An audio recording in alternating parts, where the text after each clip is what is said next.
Assalamualaikum warahmatullahi wabarakatuh. Bagaimana kabarnya soleh-soleha? Semoga selalu sehat dan selalu dilindungi oleh Allah Subhanahu wa Ta'ala.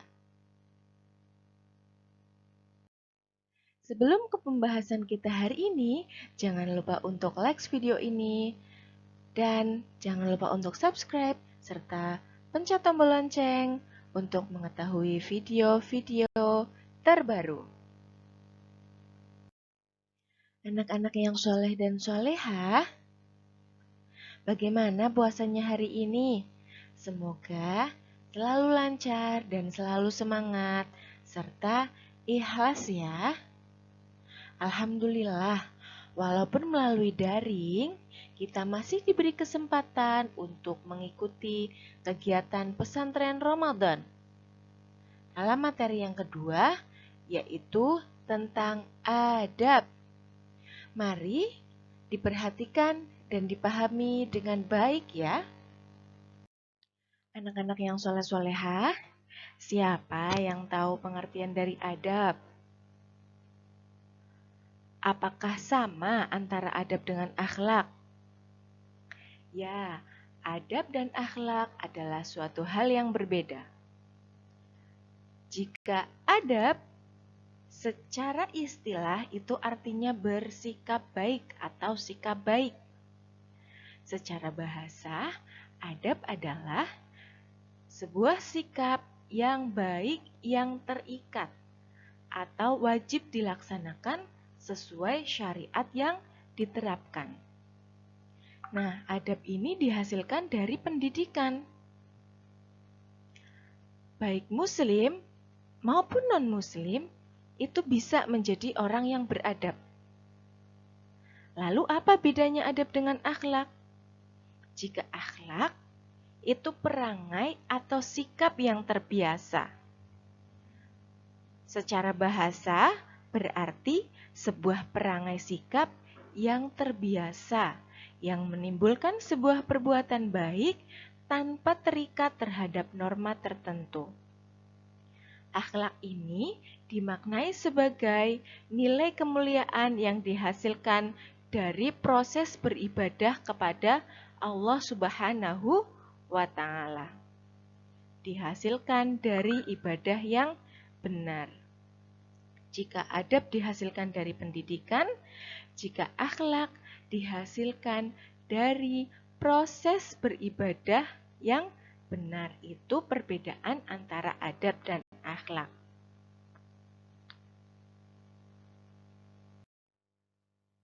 Kemudian, ada berapa banyak sih adab yang harus kita pelajari?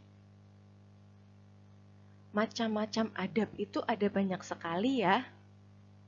Namun yang akan kita pelajari adalah yang pertama, adab menuntut ilmu. Yang kedua, adab berkomunikasi di media sosial. Yang ketiga, adab bertamu. Yang keempat, adab menerima tamu. Yang kelima, adab berteman. Yang keenam, adab tidur. Yang ketujuh, adab makan. Dan yang kedelapan, adab di kamar mandi. Semoga setelah mempelajari ini, anak-anak bisa mengamalkan dalam kehidupan sehari-hari. Disimak dengan baik ya. Adab yang pertama adalah adab menuntut ilmu. Yang pertama, ikhlas, niat. Niatnya harus ikhlas lillahi ta'ala untuk menuntut ilmu. Tidak untuk agar mendapat uang jajan atau niat-niat lainnya yang tidak benar. Kemudian yang kedua, tekun berusaha dan tawakal. Setelah kita berusaha semaksimal mungkin semampu kita tawakal kepada Allah. Berserah diri kepada Allah setelah kita berusaha semaksimal mungkin. Kemudian yang ketiga adalah menjauhi maksiat. Yang keempat, memilih teman yang soleh atau solehah. Ketika kita berteman dengan teman yang soleh-solehah, insya Allah kita akan terbawa menjadi soleh-solehah. Yang kelima, memperbanyak zikir. Diperbanyak zikirnya kepada Allah Subhanahu wa Ta'ala. Yang keenam, menjaga kehormatan. Yang ketujuh, doa dan keridhaan ibu bapak. Ketika kita mau menuntut ilmu, memintalah doa kepada kedua orang tua agar orang tua itu ridho terhadap apa yang kita lakukan. Yang kedelapan adalah menghormati guru. Kita harus menghormati guru. Agar apa? Agar gurunya ridho, kemudian apabila sudah ridho gurunya, maka ilmu yang disampaikan oleh guru tersebut akan mudah masuk kepada kita. Kemudian yang kesembilan, beramal dengan segala ilmu yang kita peroleh. Apabila kita sudah memahami suatu hal, teman kita belum memahami, maka ajarkan teman kita. Tapi ini tidak berlaku ketika ulangan. Nah, itu adab-adab menuntut ilmu. Semoga anak yang soleh-solehah bisa mengamalkan dalam kehidupan sehari-hari. Untuk yang selanjutnya adalah adab berkomunikasi di media sosial. Sepertinya anak-anak yang soleh-solehah hampir semuanya sudah mempunyai media sosial ya, atau sosial media. Kemudian hal-hal apa saja sih yang perlu diperhatikan ketika kita berkomunikasi di media sosial? Yang pertama, siapa yang akan kita ajak berkomunikasi? Mahram atau bukan mahram? Jika itu bukan mahram kita, maka berkomunikasi untuk hal-hal yang penting saja. Tidak untuk hahaha yang tidak jelas. Apalagi ketika anak-anak yang soleh-solehah sudah menginjak usia remaja. Kemudian yang kedua, menggunakan bahasa yang jelas. Bahasa yang digunakan harus jelas. Apa yang disampaikan itu harus jelas. Kemudian yang ketiga, jangan share berita tentang amal soleh kita. Misal sedang bulan puasa nih. Setelah buka puasa, kita update status dulu ah. Alhamdulillah, puasa hari ini lancar. Nanti tinggal sholat tarawih berjamaah. Itu tidak perlu di-share, karena ibadah kita hanya untuk konsumsi kita, dan yang tahu hanya kita dengan Allah Subhanahu wa Ta'ala. Ibadah itu tidak perlu disosialisasikan. Kemudian yang keempat, jangan berlebihan dalam berkomunikasi via medsos. Sebatasnya saja. Misal sedang mencuci, update status. Sahur, update status. Bangun tidur, update status. Mau sekolah, update status. Itu tidak perlu. Itu sangat berlebihan. Kita sebagai manusia harus punya privasi. Orang lain itu tidak perlu tahu apa yang kita lakukan. Semua yang kita lakukan itu orang lain tidak perlu tahu. Hanya sebatasnya saja, seperlunya saja, tidak perlu berlebihan. Kemudian yang kelima, jangan share foto-foto pribadi agar tidak disalahgunakan. Misal, foto-foto pribadi di-share di Facebook. Apalagi untuk yang muslim ini tidak menutup auratnya. Nah, apabila kita meninggal, masih meninggalkan rekam jejak yang kita belum menutup aurat, bagaimana hukuman kita di akhirat nanti? Belum lagi apabila foto-foto kita disalahgunakan. Misal foto kita di-print, membutuhkan sumbangan untuk operasi anak ini karena bla bla bla bla. Itu foto kita sudah disalahgunakan. Atau untuk tindakan kejahatan. Jadi jangan sembarangan share foto-foto pribadi. Kemudian yang keenam, jangan share foto orang lain kecuali dengan seizinnya dan demi kemaslahatan syar'i. Misal kita punya teman, foto tersebut tidak baik, misal sedang tidak menggunakan kerudung atau ekspresi yang tidak baik, kemudian kita share. Itu tidak boleh, kecuali dengan seizin yang punya.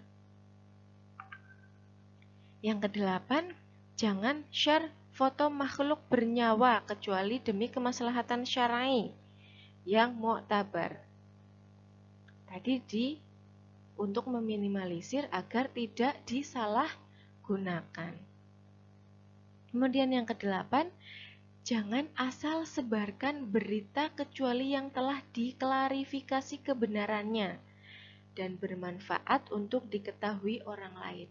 Misal kita mendapatkan broadcast tentang suatu berita yang belum tahu kebenarannya, kita tidak boleh asal sebar. Kita boleh hanya menyebarkan sesuatu yang bermanfaat dan sudah diklarifikasi kebenarannya.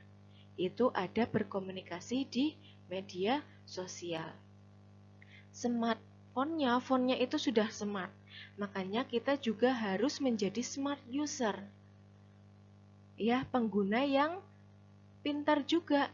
Jangan hanya HP-nya yang pintar, tapi kita juga harus menjadi smart user atau pengguna yang pintar juga. Menjadi pengguna smartphone yang bijak. Jangan disalahgunakan. Selanjutnya adalah adab bertamu. Apakah ada adab bertamu? Tentu ada. Kita ketika bertamu tidak boleh sembarangan. Ada adabnya, ada hal-hal yang harus kita perhatikan. Apa saja? Yang pertama, kita tidak boleh mengintip. Sangat dilarang. Kita ketika bertamu mengintip jendela atau mengintip lubang pintu, itu tidak boleh. Kemudian yang kedua, mengucapkan salam. Tidak lebih dari 3 kali. Mengucapkan salam sambil mengetuk pintu dengan pelan, tidak digedor tapi diketuk. Setelah 3 kali salam tidak ada jawaban, hendaknya kita pulang.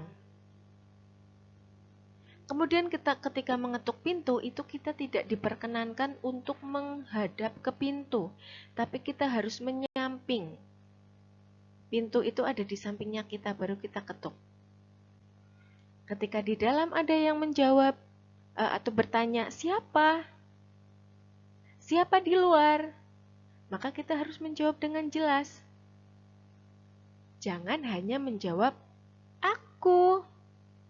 Harus dijawab dengan nama yang jelas. Kemudian berjabat tangan ketika bertemu. Karena berjabat tangan ini dapat menggugurkan dosa. Yang terakhir, jika diminta pulang, maka hendaknya pulang. Mohon maaf, ini sudah memasuki waktu zuhur. Saya mau sholat zuhur. Mohon maaf, bisakah Anda pulang? Ataukah bisakah Anda pulang terlebih dahulu? Saya mau sholat zuhur. Maka kita harus pulang. Tidak boleh menjawab, enggak mau, aku masih betah di sini. Nah, ada doa untuk memberi hidangan.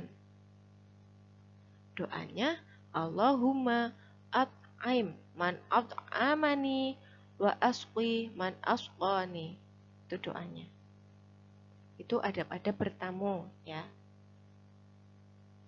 Harus diperhatikan agar kita ketika bertamu tidak sembarangan main nyelonong ke rumah orang, apalagi orang tersebut belum terlalu kita kenal. Setelah bertamu, ada adab menerima tamu. Ada juga ya adab menerima tamu? Tentu ada. Bagaimana adabnya? Yang pertama, harus dengan wajah happy, senang, bersih, rapi, dan menutup aurat. Ketika ada tamu, tidak boleh wajahnya cemberut. Apalagi sampai terucap, kamu lagi. Tidak bosan main ke rumahku. Itu tidak diperkenankan hal-hal yang seperti itu. Ya, harus happy, harus bersih, harus rapi, dan menutup aurat. Bahkan kita sesama perempuan pun diharapkan bisa menutup aurat kita. Yang kedua, mengajaknya berbincang-bincang. Ketika ada tamu tidak didiamkan saja, diajak bicara. Ya, kalau tamunya lawan jenis, itu bisa diajak berbicara di luar rumah jika di dalam rumah tidak ada orang. Kemudian segera menjamu tamu dengan makanan. Tidak perlu tamu itu ditawari dulu, mau minum apa, mau makan apa. Langsung kita jamu tamu dengan makanan yang kita punya dan dengan jamuan yang sebaik mungkin. Itu adabnya. Yang kemudian menyambut dengan ramah. Misal, halo Dinda, lama tidak bertemu, ayo masuk. Kemudian yang selanjutnya, tetap memperhatikan waktu sholat. Jika sudah waktunya sholat, boleh untuk mempersilahkan tamunya pulang atau mengajak tamunya untuk sholat bersama-sama. Kemudian tidak melakukan hal-hal maksiat atau tidak berfaedah. Misalnya hanya ghibah atau menggunjing atau cuma hahaha yang tidak jelas. Itu hal-hal yang tidak berfaedah.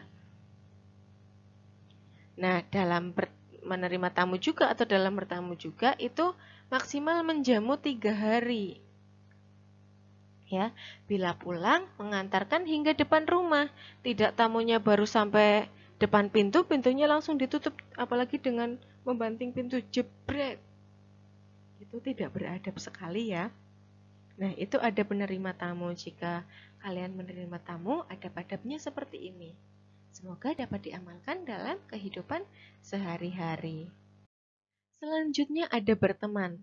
Pasti anak-anak yang salah-salah ini punya teman kan? Nah, dalam berteman ini walaupun sudah dekat pun, sudah akrab, sudah sahib, sudah soulmate, itu juga ada adabnya. Yang pertama, saling berbagi. Saling berbagi ya. Tidak boleh sombong. Ya, tidak boleh sombong. Yang kedua, menjauhi ghibah. Dengan teman A, B membicarakan C, dengan teman A, C membicarakan B. Dan kita tidak boleh berbisik-bisik. Apalagi ketika bertiga. Ada satu orang yang sendirian, kita berbisik-bisik. Otomatis satu orang ini menjadi suudzon, jadi berburuk sangka. Pasti itu sedang membicarakan aku. Ya, tidak boleh berbisik-bisik. Kemudian yang selanjutnya, berwajah ceria. Sama teman itu nggak boleh cemberut-cemberut, harus ceria. Kalau kita ada masalah, dibicarakan dengan baik. Ya, selanjutnya tidak mengejek. Walaupun teman akrab itu tidak boleh mengejek. Apalagi setelah mengejek temannya sakit hati, seperti itu aja baper. Skip baperan. Itu tidak boleh seperti itu. Tidak boleh mengejek. Yang selanjutnya, saling memaafkan. Saling memaafkan. Pasti kalau berteman itu ada konflik-konflik kecil ya. Nah, jangan sampai konflik-konflik kecil ini bisa menjadi besar dan menyebabkan pertemanan kalian itu hancur. Itu jangan sampai. Kemudian, tidak mengacungkan benda tajam walaupun hanya bermain pisau. Tidak boleh mengacungkan benda tajam. Itu adab dalam berteman. Semoga bisa dipraktekkan kepada teman kalian masing-masing ya. Setelah berteman ada adab tidur. Tidur tidak hanya langsung ngantuk, langsung lari ke tempat tidur, glubrak, langsung merem, itu tidak. Ada adab-adabnya, harus diperhatikan. Yang pertama, lebih baik wudhu terlebih dahulu, karena kalau kita wudhu, malaikat itu menjaga sampai kita terbangun. Pasti mau kan dijaga oleh malaikat selama tidur? Nah, lebih baik wudhu terlebih dahulu. Kemudian selanjutnya adalah cuci tangan. Cuci tangan sampai bersih. Kita sudah digabung dengan wudhu tadi ya. Setelah wudhu, kita membersihkan tempat tidur. Walaupun hanya ditinggal sebentar, tempat tidur kita itu bisa saja menjadi sarang jin. Jangan sampai kita tidur itu ditemani oleh jin-jin yang jahat, yang bisa melelehkan kita untuk misal kita niat mau sholat tahajud, itu bisa terhalang karena kita tidak membersihkan tempat tidur. Jadi tidurnya kita ditemani oleh jin. Selanjutnya, tidak tidur dengan tengkurap. Tidurnya itu dengan posisi miring ke kanan, agar posisi jantung kita tidak tertindih. Selanjutnya adalah baca ayat kursi. Setelah baca ayat kursi, baca zikir. Kemudian menghadapkan tangan kanan ke muka. Setelah itu, membaca Quran, surat Al-Ikhlas, surat Al-Falaq, dan An-Nas. Setelah itu, usap bagian tubuh yang bisa dijangkau. Kemudian baru doa, membaca doa akan tidur. Bismika Allahumma ahya wa amut. Itu adab dalam tidur. Jadi tidak hanya ketika ngantuk langsung ke tempat tidur, langsung memejamkan mata. Ada adab-adab yang harus diperhatikan. Selanjutnya adalah adab makan. Ketika kita lapar, tidak boleh langsung makan begitu saja, itu tidak. Ada adab-adab yang harus diperhatikan. Yang pertama adalah harus memastikan bahwa makanan tersebut halal, agar sehat jasmani dan rohani kita. Kemudian makan itu juga tidak boleh bersandar. Selanjutnya tidak mencela makanan. Makanan apa ini? Makanan tidak enak. Itu tidak boleh mencela makanan. Kemudian selanjutnya tidak meniup makanan. Apabila makanannya panas, bisa menggunakan kipas untuk mengipasi makanan atau minuman yang panas tersebut. Selanjutnya memulai makan dengan membaca bismillah. Membaca doa, Allahumma barik lana fima rozaqtana wa qina adzabannar. Amin. Baca doa agar ketika makan kita tidak diganggu oleh setan. Selanjutnya adalah makan dan minum dengan tangan kanan. Ya, disunahkan untuk memakai tangan kanan, tidak hanya disunahkan, maka diwajibkan untuk memakai tangan kanan, dan disunahkan untuk memakai 3 jari. Kemudian makan sampai habis, jangan tersisa. Adab selanjutnya adalah menjilati jari ketika selesai makan. Itu juga dicontohkan oleh Rasulullah SAW. Ketika beliau selesai makan, beliau menjilati jarinya agar dipastikan benar-benar bersih dan tidak ada makanan yang tersisa. Kemudian setelah selesai makan, membaca Alhamdulillah.